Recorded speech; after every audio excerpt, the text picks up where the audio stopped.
yung starting six, si Coach Robel Velayo, still going with his veterans, but very important here, not just for Ana Camila Banto, the libero, to step up her game, but to receive the necessary backline help. On the other side of the floor, hindi na pwedeng patirik-tirik yung opensa at depensa na Foton Tornadoes tulad nung nangyari nung kanilang huling laro. Yeah, I mean, at this point of the season, consistency and playing together, that's the key to success. No? Wala naman tapon ng talent dito eh. Lahat naman may kaya, no? It's just all about gelling, keeping the ball alive, and transitioning. Definitely, as both teams now take to the court. What is the volleyball gospel that you'd like to see, Tex, dito sa ating first set from both teams? So nahin natin itong Foton Tornadoes. Sa Foton Tornadoes, thou shalt play together. No, they have to come together and distribute the offense and run those honest, quick plays. Now you have Jaja Santiago. Kayla Williams will benefit from that dahil ma-isolate. Dito naman sa RC Cola, thou shalt sustain any kind of momentum. They usually shoot themselves in the foot. Through whatever careless defense or service error, lalaban silang digdigan and then they fizzle out in the end. Violation on the part of the Tornadoes, giving the first point of our game dito sa RC Cola Air Force, with Ryan Macalangan now to serve.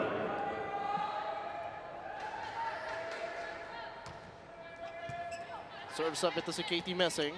Ivy Perez gets under it, sets up Stalzer. Good house there by team captain Judy Caballero. Good dig by Stalzer as well.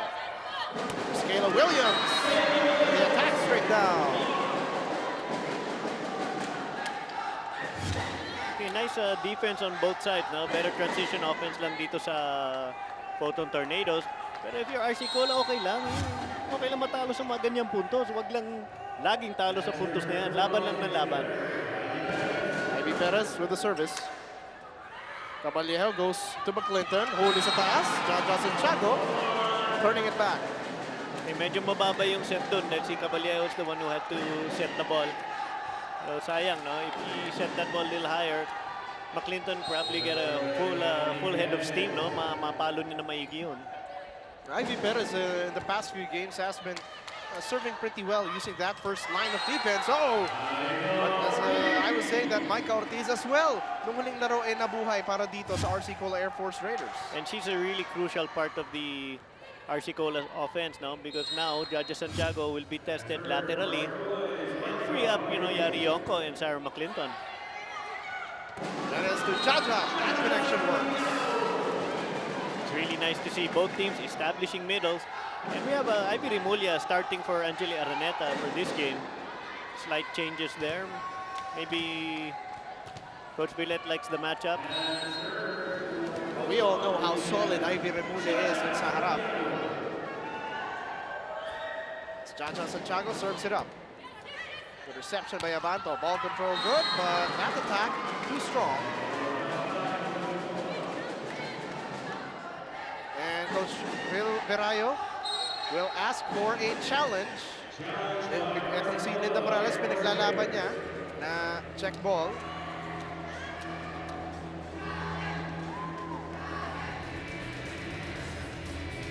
So the challenge category is for a block touch.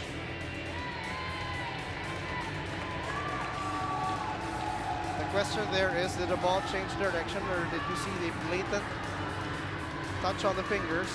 From your ankle, Tex? Yeah. Yes, it is. Yeah.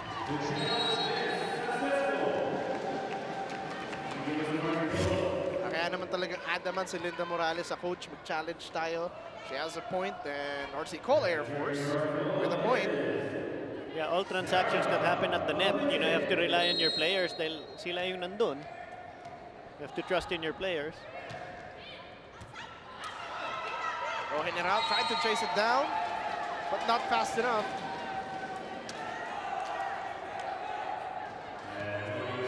A 1-point lead, 4-3 para dito sa RC Cola Air Force. Sarah McClinton still on deck.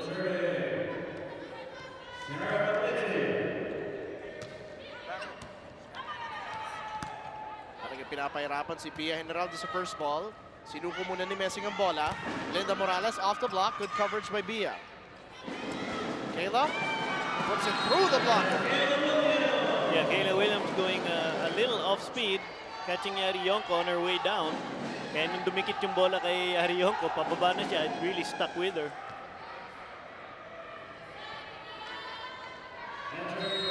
They're all tied up for all.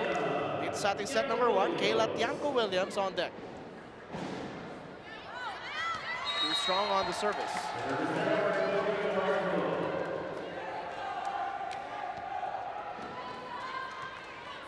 Iya Yonko to serve para di sa RC Cola Air Force.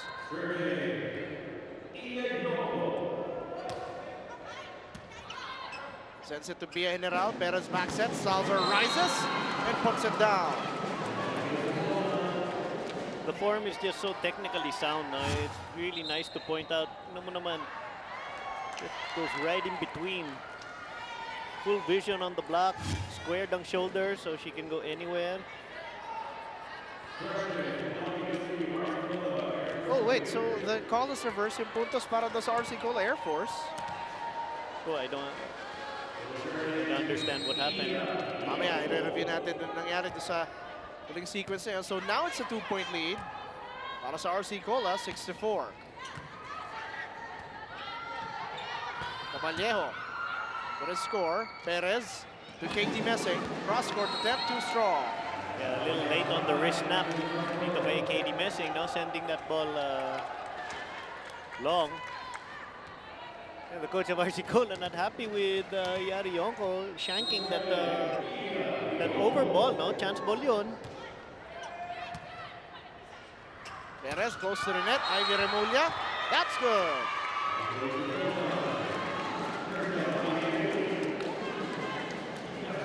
Welcome to the scoring column, Ivy Remulla. It's important that Remulla gets maybe 5 or 6 kills and 2 blocks. It would be a wonderful stat line kasi ma-establish lang siya. Galing din sa service line yan.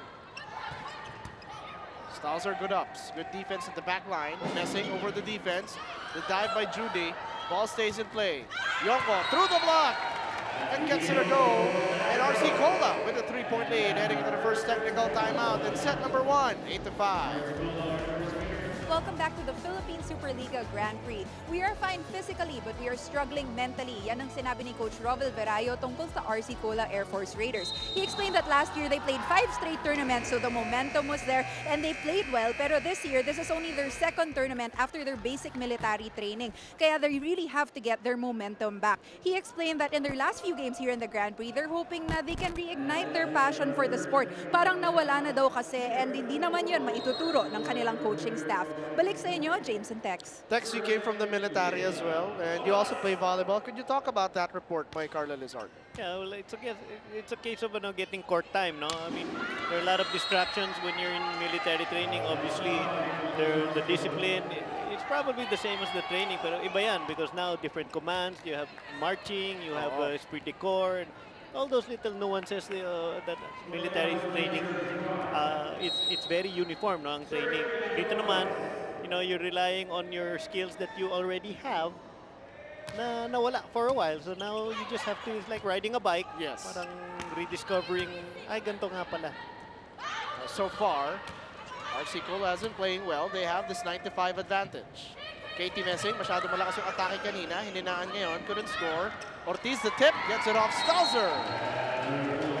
That's better offense there for RC Cola, no? Ito namang Foton, no? Banjing, no? Those shank pass there by Lindsay Stalzer. How about that Espana Express connection? Making me proud. Look at the front line, it's UST. Linda Morales. Overpass. Baliao trying to hammer it home, no. Perez clears everyone out. Stalzer mula sa back row, just a little short. Abanto, the team captain, Judy. Caballero couldn't score, this rally continues. Messing off the block, and finally puts one on the board. Finally, Katie Messing using every inch of her reach there, going high hands. Tuling Rhea de Maculangan. Ivy Remulla on deck to serve, 6 to serve 10. Dito sa set number 1. It's an error. So not the best of starts para di sa Foton Tornadoes. Yeah, the coach of RC Cola is mentioning, no, mentally they're not there because that last game of theirs, ang dami nilang tapon sa service. Grabe, ang dami.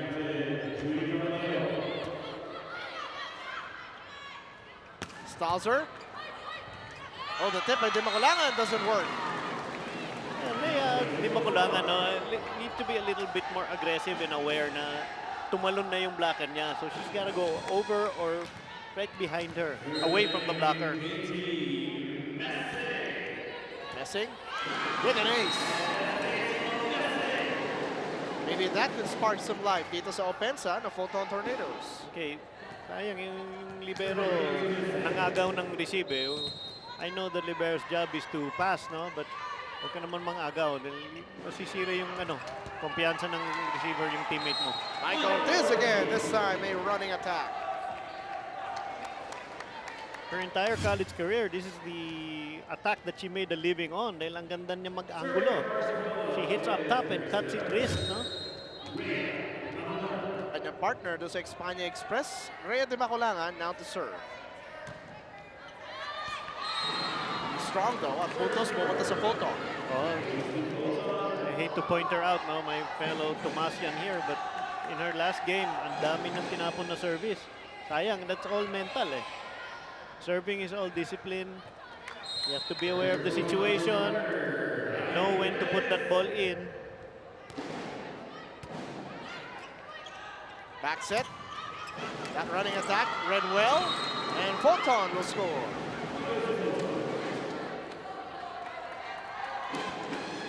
Now just a 2-point game, 12-10. Tingnan natin yung depensa dito. Ortiz, huli ng double block. Access denied this time.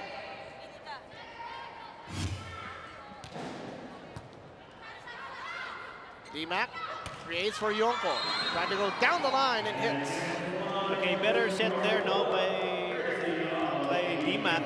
Dahil, for a running attack to get double block, inabangan na yun eh. So, now going in the middle, no, tres dito kay Yari Yonko. Yari Yonko hitting nice and high, wrist snap, finding the end line. Short of that service though, this is Mike Ortiz.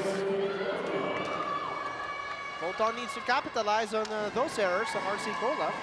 They want to overtake their opponents here in set number 1. Yeah, and RC Cola is going to let Foton, get a little momentum. Dapat hindi keep serving them, make them hit. But boy, thank you na lang Foton, returning the favor. 3-point advantage para si RC Cola Air Force, sending Sarah McClinton at the service line. Perez goes to the back, Stalzer off Linda Morales and scores.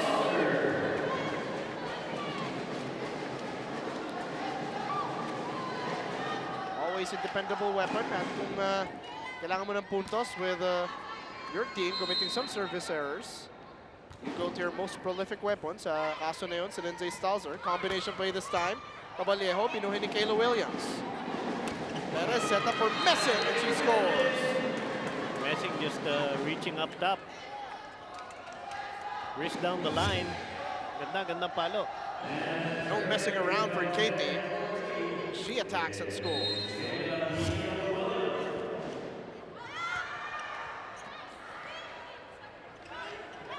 Pagkakataon para sa Foton. General. To Katie again. Block!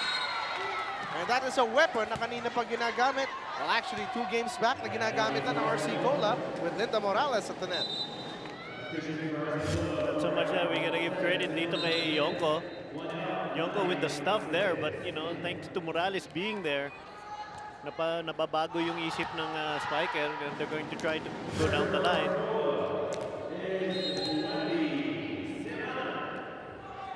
Volleyball veteran Wendy Semana to serve. 15 serving 13. Pinadala niya yung service kay Stalzer. Messing again. Huli na naman! And the block party is in full effect para sa RC Cola Air Force. Another lead heading to the second technical timeout. 16-13. Foton has been consistently improving, but Coach Villet Ponce de Leon wants more from her team's defense. Aside from that, masaya siya na nagkaroon na ng inside chemistry ang kanyang koponan and credits their success to good communication. Now that they've achieved their first goal of entering the Final Four, their next goal is to maintain their winning spree para mataas ang kanilang kumpiyansa as they enter the crucial stages of this tournament. Balik sa inyo, James and Tex. Tex, nakausap nga natin ito si Lindsay Stalzer just a few days ago, and she told us na after that winning streak, sinabi niya, winnable naman eh. Kailangan lang talaga mag-gel together. That could also be the case para dito sa RC Cola Air Force. Despite not having enough time to train, at least ngayon, they're looking to come together and, you know, build momentum for the future. Yeah, well, after speaking to Lindsay, no, there's confidence within the court no, of the team of Foton. Dahil alam nila, kaya nila manalo, tama.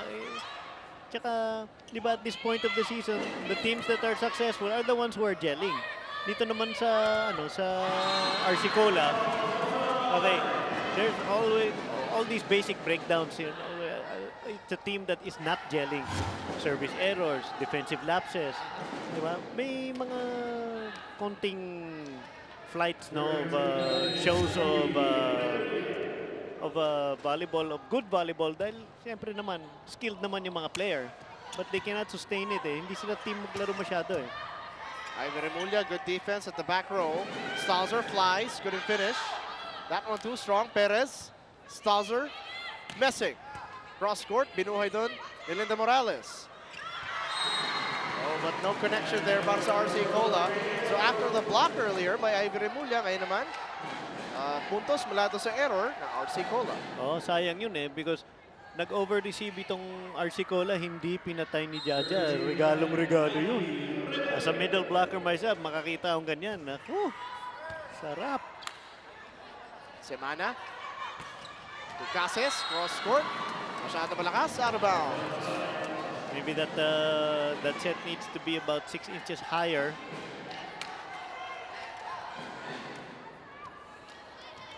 Now we are all tied up, 17 all. After that 16-13 lead earlier. Morales medyo kinapos na sa talon. Pagkakataon para sa Foton, and Jaja Santiago will deliver. And take a look at the lightning connection. A quick set and a thunderous finish for the NU Tower.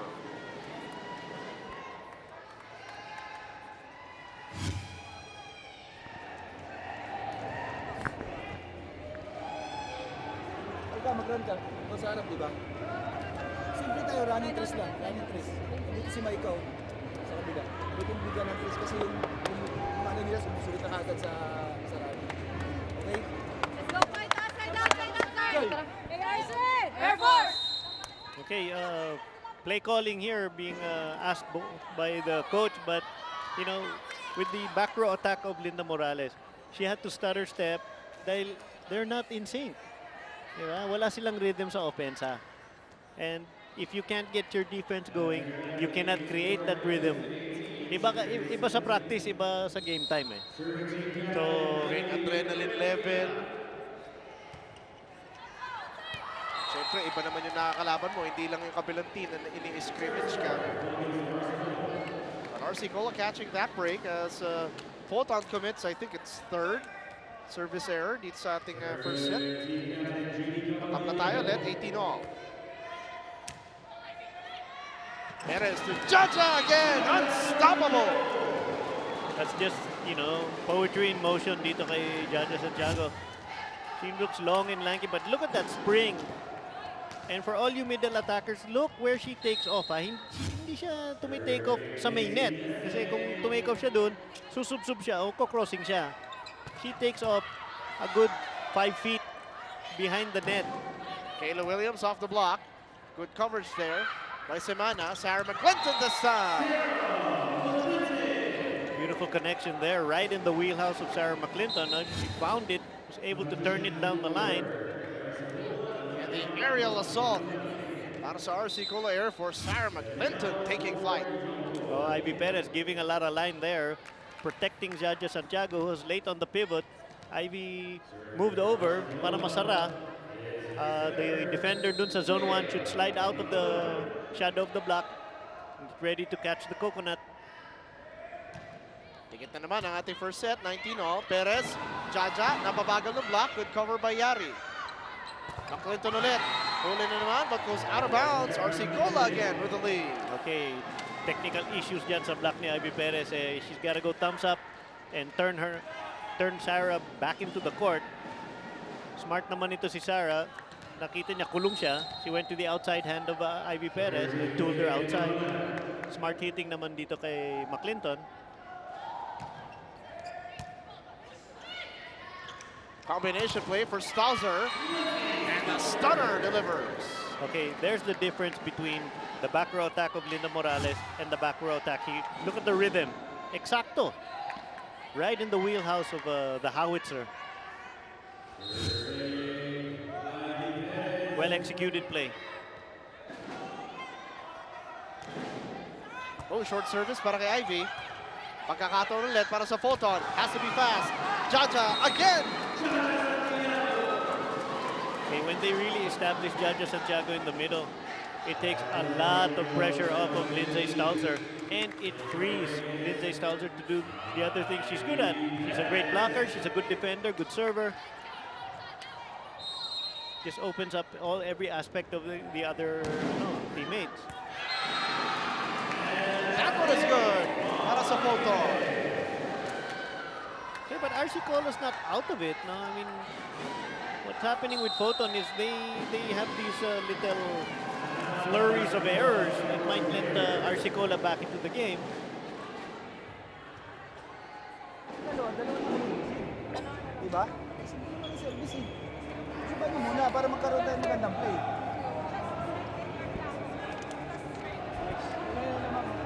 Play tayo. Sa naka-open, dun lang paano yun. Big quick ka na. Papato mo ito. Next sa running siya. Tres mo siya ng po siya dito. Tres pero dito banda para Malaro umapag. yun. Open na habol mo. Suban mo muna. Let's go. Okay, a big quick call for Michael Ortiz, maybe to free up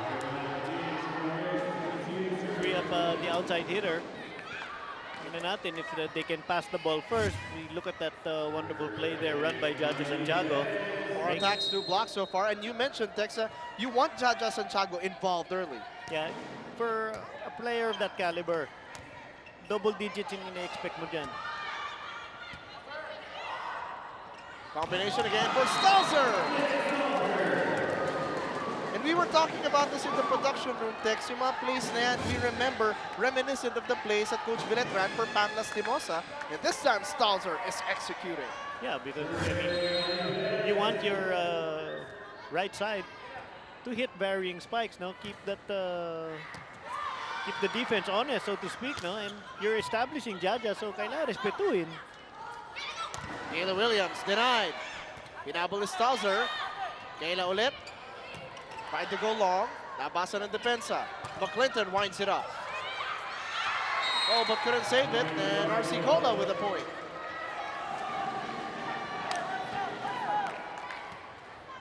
Okay, this is a good rotation for RC Cola if they can keep the service in. May chance ito, they can still pull this out. They're only down 2 points. Meron ka McClinton, Morales at saka Yongko sa harap. Stalzer again had to chase that one down. Now out of position to attack. Chance ball given up.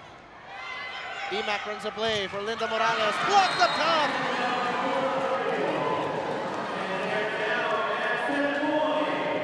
Okay, the entire gym here knew Linda Morales was getting this ball.